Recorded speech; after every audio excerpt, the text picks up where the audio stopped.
Hello, my name is Brittany Sample, and I just completed my residency in an acute care setting, and I completed an extensive review of electronic medical records.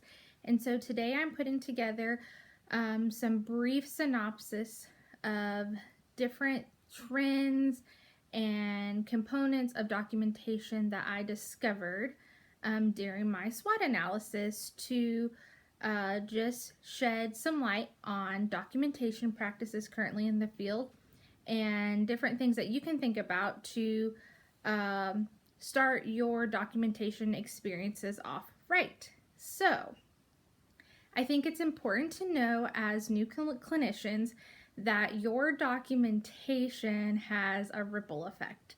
It is our documentation that helps our clients receive the next level of care services from wherever they may go after they have been with us.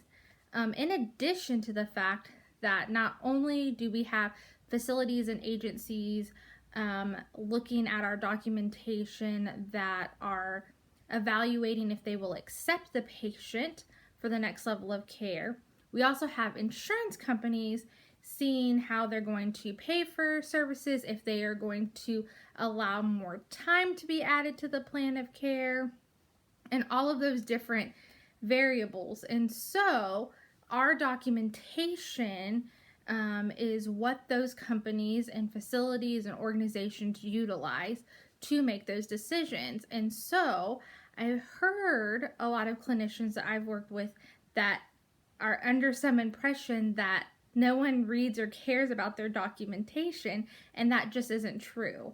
You may not always know that how you wrote your note may have been a reason why a company didn't pick a patient up because they just didn't think that they were a right fit, or why an insurance company denied services.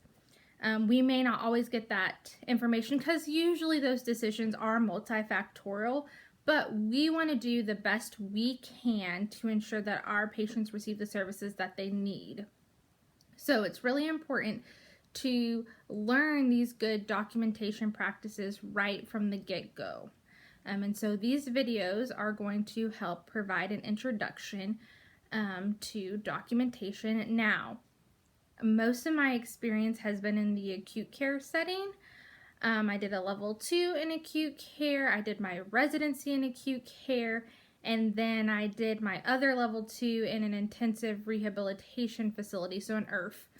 And so these documentation practices are definitely going to be skewed to those settings, but I think there are some lessons that can be taken from these videos that you will be able to apply to those other settings. Thank you. Enjoy.